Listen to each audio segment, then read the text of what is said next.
അതെ, ഞാനൊരു ക്രിസ്ത്യൻ വിഭാഗത്തിലുള്ള ആളാണ്. എന്നിരുന്നാലും ഇപ്രാവശ്യം നമുക്ക് ഈ ആന്റണി രാജുവിനെ പോലുള്ള ഒരു വ്യക്തി വേണ്ട.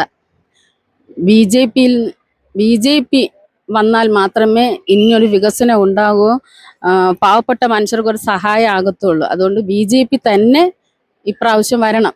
ജയിക്കും, BJP ജയിക്കും. ആന്റണി രാജുവിന് വോട്ട് ചെയ്ത ഒരു വ്യക്തിയാണ് ഞാൻ. അതുകൊണ്ടാണ് ഞാൻ പറയുന്നത്, അത് അഴിമതി നിറഞ്ഞ ഒരു ഭരണമാണ് ആന്റണി രാജു കാഴ്ചവെച്ചത്. അവരുടെ പ്രീതിക്ക് അല്ലെങ്കിൽ അവരുടെ ഇഷ്ടത്തിന് പ്രവർത്തിക്കുന്നവർക്ക് കൂട്ടു നിൽക്കുക. അവരെന്ത് തെറ്റ് ചെയ്താലും അവരുടെ സൈഡിൽ നിന്ന് പ്രവർത്തിക്കുന്ന ഒരു വ്യക്തിയാണ് ആന്റണി രാജു. പിന്നെ പറയാനുള്ളത്, ഇവിടുത്തെ ജനങ്ങൾക്ക് അവർക്ക് ഒരു മാറ്റം വേണം. BJP ഭരണത്തിൽ വരണം എന്ന് തന്നെയാണ് ജനങ്ങളുടെ അഭിപ്രായം. ചേച്ചി നമസ്കാരം. നമസ്കാരം. പേരെന്തായിരുന്നു ചേച്ചി? Hilda George. ചേച്ചി ഈ സെൻട്രൽ നിയോജക മണ്ഡലത്തിലെ വോട്ടറല്ലേ? അതെ. എങ്ങനെയുണ്ട് ചേച്ചി ഈ ഒരു തിരുവനന്തപുരത്തിന്റെ വികസനം? എങ്ങനെയുണ്ട് ഇവിടുത്തെ MLA പ്രവർത്തനങ്ങളൊക്കെ? എങ്ങനെയാണ് അഭിപ്രായം? എങ്ങനെയാണ് ഇവിടുത്തെ വികസനം? ഇവിടെ ഒരു വികസനവും തന്നെ നടക്കുന്നില്ല. പിന്നെ പാവങ്ങള് ഇന്നിപ്പം നമ്മൾ തീരദേശത്ത് പോവുകയാണെങ്കിൽ തീർച്ചയായിട്ടും ഈ മഴ വരുന്ന സമയത്താണെങ്കിൽ ചില ആൾക്കാരുടെ വീട് ചോർച്ച, അവർ പാത്രം വെച്ച് പിന്നെ അല്ലെങ്കിൽ കൊട പിടിച്ചാണ് അവർ വീടുകളിലിരിക്കുന്നത്. ഞാൻ ഒരു പ്രാവശ്യം മഴ പെയ്ത സമയത്ത് കുറച്ച് ആൾക്കാരെ വീട്ടിൽ പോയിരുന്നു. അപ്പം അവിടെ കണ്ട രംഗം ഇതാണ്. പിന്നെ ഈ കുടിവെള്ളം എല്ലാവർക്കും കിട്ടി എന്നാണ് നമ്മുടെ ഇപ്പോഴത്തെ ഗവൺമെൻറ് പറയുന്നത്. പക്ഷേ കുടിവെള്ളം ഇല്ലാത്ത ജനങ്ങളും ഉണ്ട് ഇന്ന് ഈ നമ്മുടെ ഇടയിൽ. MLA കുറിച്ച് പറയുകയാണെങ്കിൽ ഇവിടെ ഒരു വികസനവും ഇല്ല. നമ്മൾ കണ്ടിട്ടേ ഇല്ല. MLA എന്ന് പറയുന്ന ഒരു വ്യക്തിനെ കണ്ടിട്ടില്ല. ഇങ്ങനെ ഈ നമ്മൾ TV വാർത്തകൾ കേൾക്കുമ്പോൾ അറിയാം ഓരോ അഴിമതിനെ കുറിച്ചും കേസ് വരുന്നതും പിന്നെ മറ്റുള്ള കേസിനൊക്കെ മറ്റുള്ളവരെ സഹായിച്ചിട്ടുള്ള ഒരു വ്യക്തിയും കൂടെയാണ്. ജട്ടി പോലത്തെ ചില സംഭവങ്ങളൊക്കെ നമ്മൾ ന്യൂസിൽ കാണുന്നുണ്ട്. അപ്പം അങ്ങനെയുള്ള ഒരു പിന്നെ MLA നമുക്കിവിടെ ആവശ്യമില്ല. ജനങ്ങളെ സഹായിക്കാത്ത, ജനങ്ങൾക്ക് ഒരു താങ്ങും തണലുമായിട്ടിരിക്കാത്ത ഒരു MLA വേണ്ട. ചേച്ചി ഈ പ്രധാനമന്ത്രി നരേന്ദ്രമോദിയെ പറ്റി എന്താണ് അഭിപ്രായം? അദ്ദേഹം വലിയ രീതിയിലുള്ള വികസന പ്രവർത്തനങ്ങൾ ഈ തിരുവനന്തപുരം നഗരത്തിൽ കൊണ്ടുവരുന്നു പല ഘട്ടങ്ങളിലായിട്ട് പറഞ്ഞിട്ടുണ്ട്. അതൊക്കെ യാഥാർത്ഥ്യമാകുമെന്ന് പ്രതീക്ഷിക്കുന്നുണ്ടോ? തീർച്ചയായും അതെല്ലാം യാഥാർത്ഥ്യമാകും. ഇപ്പോഴും വികസനങ്ങൾ നടക്കുന്നത് തന്നെ നമ്മുടെ മോദിജിയുടെ ഒരു കൃപ കൊണ്ടാണ്. നമ്മുടെ തിരുവനന്തപുരത്ത് ഒരുപാട് വികസനങ്ങൾ നടക്കുന്നുണ്ട്. ആ വികസനങ്ങളെ എടുത്തുകൊണ്ട് ഇപ്പോഴത്തെ ഗവൺമെൻറ്, അത് ഞങ്ങൾ സംസ്ഥാന ഗവൺമെൻറ്റാണ് ഇതെല്ലാം ചെയ്യുന്നത് എന്ന് പറഞ്ഞ് മനുഷ്യരുടെ മനസ്സിൽ ഇങ്ങനെ അവർ പറഞ്ഞ് പഠിപ്പിച്ചു വെച്ചിരിക്കുകയാണ്.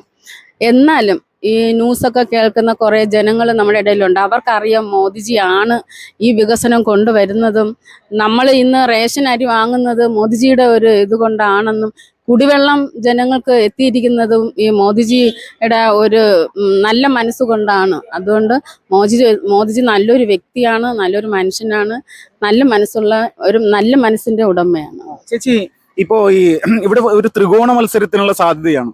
BJP അവരുടെ A+ മണ്ഡലമായിട്ട് കണക്കാക്കുന്ന ഒരു സ്ഥലം കൂടിയാണ്.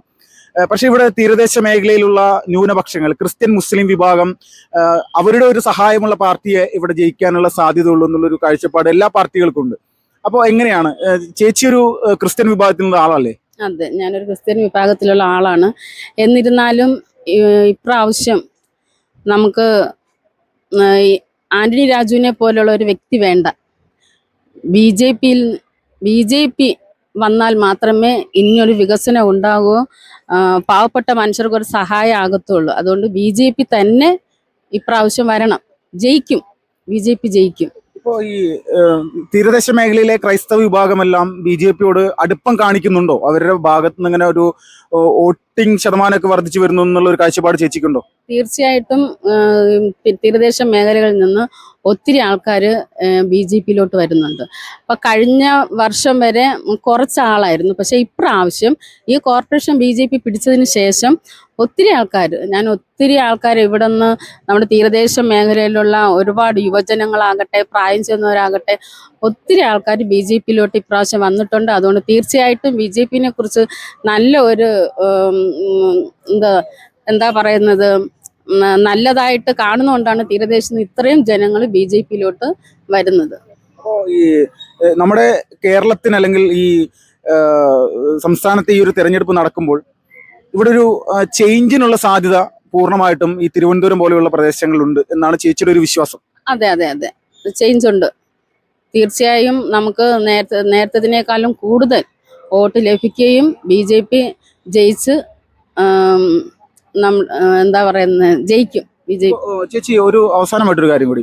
ചേച്ചി പരമ്പരാഗതമായിട്ട് UDF-നും LDF-നും വോട്ട് ചെയ്തിരുന്ന ഒരു വ്യക്തിയാണ്. ഞാൻ പരമ്പരാഗതമായിട്ട് LDF-നാണ് വോട്ട് ചെയ്തിരുന്നത്. ഞാൻ LDF-ന്റെ ഒരു ഫാമിലിയിൽ നിന്ന് വരുന്ന ഒരു വ്യക്തിയാണ്. ഞാൻ 4 വർഷമായി BJP-യിൽ ചേർന്നു. അപ്പം ഈ LDF എന്ന് പറയുന്നത് തന്നെ നമ്മുടെ ഇപ്പോഴത്തെ മുഖ്യമന്ത്രി, അവര് തെറ്റ് ചെയ്യാത്ത, അതായത് തെറ്റ് ചെയ്യാത്തവരെ തെറ്റുകാരാക്കി പോലീസിന്റെ മുൻപിൽ അവര് പിന്നെ തെറ്റ് ചെയ്യാത്തവരെ ശിക്ഷിക്കുന്ന ഒരു ഒരു സർക്കാരാണ് ഇപ്പോഴത്തെ സർക്കാരും. ആ സർക്കാരിന്റെ കീഴിൽ വർക്ക് ചെയ്യുന്ന ഉദ്യോഗസ്ഥരും അതിൽ പ്രവർത്തിക്കുന്ന CPM-ലെ എല്ലാ പ്രവർത്തകരും അനീതിക്ക് വേണ്ടി കൂട്ടുനിൽക്കുന്നവരാണ്. അങ്ങനെ ഒത്തിരി വ്യക്തികൾ ഈ ഒരു തെറ്റും ചെയ്ത് ശിക്ഷിക്കപ്പെട്ട് അവരുടെ ഭാവി ജീവിതങ്ങൾ, ഇന്ന് ചില യുവജനങ്ങൾ അവരുടെ ഭാവി ജീവിതങ്ങൾ നശിപ്പിച്ചുകൊണ്ടിരിക്കുന്നത് ഇങ്ങനെയുള്ള ചില സർക്കാരുകൾ ഇവിടെ ഭരിക്കുന്നത് കൊണ്ടാണ്. അപ്പൊ സർക്കാർ ഭരിക്കുമ്പോൾ അവർക്ക് വേണ്ടി പ്രവർത്തിക്കുന്ന പ്രവർത്തകർക്ക് ഈ സർക്കാർ സപ്പോർട്ടിൽ നിൽക്കുന്നത്, പ്രവർത്തകർ പറയുന്നതാണ് ശരി. അപ്പോൾ തെറ്റ് ചെയ്യുന്നവന് ഒരിക്കലും അവിടെ ശിക്ഷിക്കപ്പെടുന്നില്ല, നീതിമാന്മാരാണ് അവിടെ ശിക്ഷിക്കുന്നത്. അപ്പോൾ ഇവിടെ UDF-ന്റെ നേതാക്കന്മാർ പറയുന്നത് അവർ അധികാരത്തിൽ വരും എന്നാണ്. എങ്ങനെയാണ് അതിന്റെ ഒരു ചേച്ചിയുടെ ഒരു കാഴ്ചപ്പാട്, സാധാരണ പൗര എന്നുള്ള നിലയിൽ ഒരു കാഴ്ചപ്പാട് എങ്ങനെയാണ്? തീർച്ചയായിട്ടും ഇനി UDF വരത്തില്ല. നമുക്ക് BJP തന്നെയാണ് വരുന്നത് സാധ്യത. BJP-ക്കാണ് സാധ്യത. അപ്പോൾ ഈ ആന്റണി രാജു എന്ന് പറയുന്ന MLA-ക്ക് 100-ൽ എത്ര മാർക്ക് കൊടുക്കും? 100-ൽ 0. അങ്ങനെയാണ് എന്റെ അഭിപ്രായത്തിൽ 0. ഈ ആന്റണി രാജുവിന് വോട്ട് ചെയ്ത ജനങ്ങളൊക്കെ അവരുടെ ഒരു മാനസികാവസ്ഥ എന്താണെന്നാണ് ചേച്ചിയുടെ ഒരു കാഴ്ചപ്പാട്? ചേച്ചി കഴിഞ്ഞോണം അദ്ദേഹത്തിന് വോട്ട് ചെയ്ത ആളാണോ? അതെ അതെ, ഞാൻ വോട്ട് ചെയ്തു. ആന്റണി രാജുവിന് വോട്ട് ചെയ്താണ് ആന്റണി രാജുവിന് വോട്ട് ചെയ്ത ഒരു വ്യക്തിയാണ് ഞാൻ. അതുകൊണ്ടാണ് ഞാൻ പറയുന്നത്, അത് അഴിമതി നിറഞ്ഞ ഒരു ഭരണമാണ് ആന്റണി രാജു കാഴ്ചവെച്ചത്. അവരുടെ പ്രീതിക്ക് അല്ലെങ്കിൽ അവരുടെ ഇഷ്ടത്തിന് പ്രവർത്തിക്കുന്നവർക്ക് കൂട്ടു നിൽക്കുക, അവരെന്ത് തെറ്റ് ചെയ്താലും അവരുടെ സൈഡിൽ നിന്ന് പ്രവർത്തിക്കുന്ന ഒരു വ്യക്തിയാണ് ആന്റണി രാജു. പിന്നെ പറയാനുള്ളത്, ഇവിടുത്തെ ജനങ്ങൾക്ക് അവർക്ക് ഒരു മാറ്റം വേണം, BJP ഭരണത്തിൽ വരണം എന്ന് തന്നെയാണ് ജനങ്ങളുടെ അഭിപ്രായം. ഈ കടലാക്രമണങ്ങൾ വലിയ രീതിയിൽ ഈ ഒരു വലിയതുറ, ഭീമാപള്ളി പോലെയുള്ള പ്രദേശങ്ങൾ ഉണ്ടാകാറുണ്ടല്ലോ. അതിനൊക്കെ എന്തെങ്കിലും സംസ്ഥാന സർക്കാരിന്റെ ഭാഗത്തുനിന്ന് ഒരു പ്രതിവിധി ഉണ്ടാകുന്നുണ്ടോ? കഴിഞ്ഞ പ്രാവശ്യം ഇതിനൊക്കെ തീരദേശത്ത് നിന്ന് എടുത്തപ്പെട്ട് ഇടയ്ക്കിടയ്ക്ക് കടലാക്രമണം ഉണ്ടായിരുന്നു. അപ്പൊ ആ സമയത്ത് ഒരു MLA ഇവിടെ വന്ന് നോക്കിയിട്ടില്ല. ഞാൻ അന്നേരം ആ സമയത്ത് ഇങ്ങനെ തീരദേശത്ത് പോയിട്ടുണ്ടായിരുന്നു. അപ്പൊ ആൾക്കാരെല്ലാം പരാതി പറയാണ്, ഇനി ആരെങ്കിലും ഇവിടെ വരട്ടെ, അവർക്ക് ആർക്കും വോട്ട് ഇടത്തില്ല. എവിടെ പോയി ഇവിടത്തെ MLA? ഇതാണ് ജനങ്ങൾ ചോദിച്ചത്. ഇവിടത്തെ കൗൺസിലർ എവിടെ പോയി? ഇതാ ചോദിച്ചത്. കൗൺസിലർ അന്നേരം നാട്ടിലില്ല, അയാൾ അങ്ങോട്ട് എവിടെയായിരുന്നു. അപ്പൊ അങ്ങനെയുള്ള ചോദ്യങ്ങൾ ജനങ്ങളുടെ ഇടയിൽ ഉണ്ടായിട്ടുണ്ട്. അതുകൊണ്ട് ഇതിനൊരു പരിഹാരമാണെന്നുണ്ടെങ്കിൽ ഒരു മാറ്റം വേണമല്ലേ? തീർച്ചയായിട്ടും ഇതിന്റെ പരിഹാരം ഒരു മാറ്റം തന്നെയാണ് ജനങ്ങൾ ആഗ്രഹിക്കുന്നത്. ഓക്കെ.